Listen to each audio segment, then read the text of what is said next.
Good morning, y'all, and welcome to day 32 of 100 Days to Life-Changing Confidence. This morning's scriptures will come to us from Hebrews chapter 6, verses 13 through 20, and Hebrews chapter 9, verses 11 through 28. So if you're ready, let's get started. And the word says,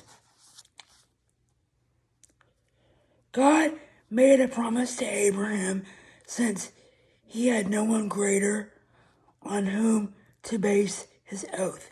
He based it on himself. He said, I will certainly bless you and give you many descendants. So Abraham received what God promised because he waited patiently for it. When people take oaths, they base their oaths on someone greater than themselves. Their oaths guarantee what they say and end all arguments. God wouldn't change his plan. He wanted to make this perfectly clear on those who would receive his promise, so he took out an oath. God did this so that we would be encouraged. God cannot lie when he takes an oath or makes a promise. These two things can never be changed. Those of us who have taken refuge in him can hold on to the confidence we have been given. Our final scripture this morning comes to us from Hebrews chapter 9, verses 11 through 28. But Christ came as a chief priest of the good things that are now here. Christ went through a better, more perfect tent that was not made by human hands, and this is not part of this created world. He used his own blood, not the blood of goats and bulls, for the sacrifice.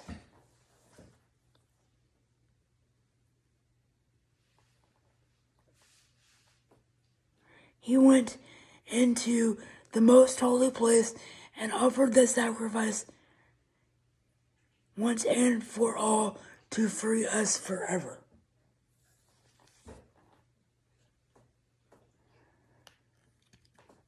The blood of goats and bulls and all of the ashes of cows sprinkled on unclean people made their bodies holy and clean. The blood of Christ, who had no effect, does even more. Through the eternal Spirit, he offered himself to God and cleansed our consciences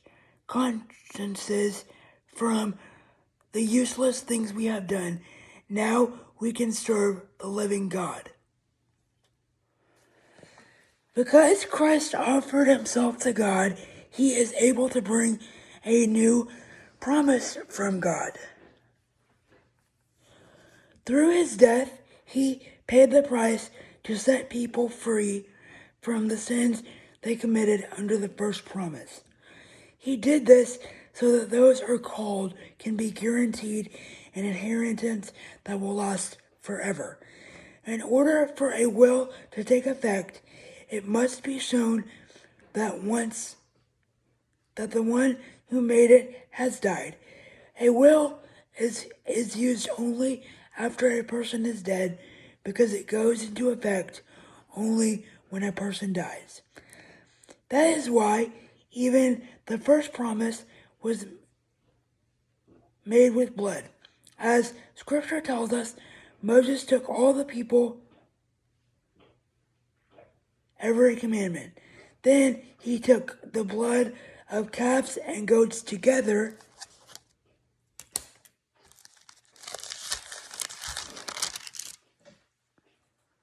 with some water, red yarn, and hyssop, and sprinkled the scroll and all the people. He said, "Here is the blood that seals the promise God has made you."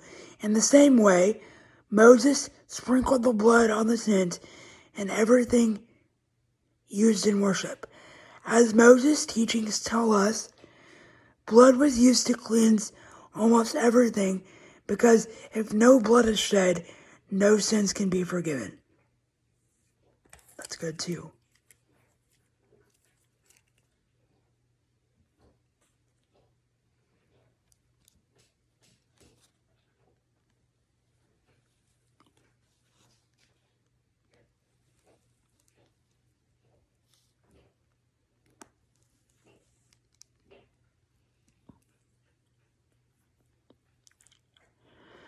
The copies of the things in heaven had to be cleansed by these sacrifices, but the heavenly things themselves had to be cleansed by better sacrifices. Christ didn't go into a holy place made by human hands. He didn't go into a model of the real thing. Instead, he went into heaven to appear in God's presence on our behalf. Every year, the chief priest went into the holy place to make a sacrifice with blood that isn't his own.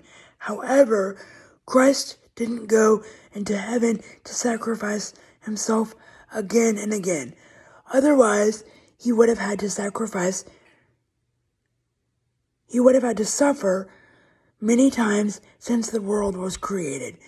But now, at the end of ages, he has appeared once to remove sin by his sacrifice. People die once, and after that they are judged. Likewise, Christ was sacrificed once to take away the sins of humanity, and after that he will appear a second time. This time, not to deal with the sin, but he will save those who eagerly await him.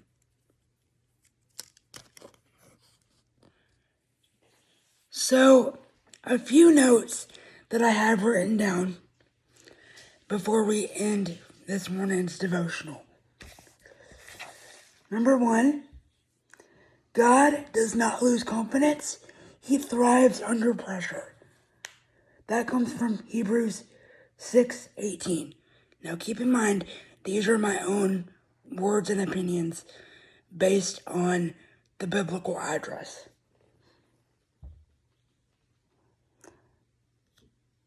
Number 2, Jesus cleanses our minds and hearts. That comes from Hebrews 9:14. Number 3, if no blood is shed, then no sins are forgiven. Let me read that again.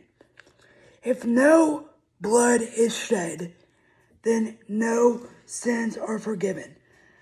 That comes from Hebrews chapter 9, verse 22. And the last one, which is one that I'm personally and very excited about, Jesus is coming back for those of us who eagerly await him. Hebrews 9:28. Unfortunately, that's all the time that we have for this week's Bible study devotionals. But don't worry, there's plenty more where that came from. I'll see y'all on Monday. Have a blessed weekend, everybody. Bye, y'all.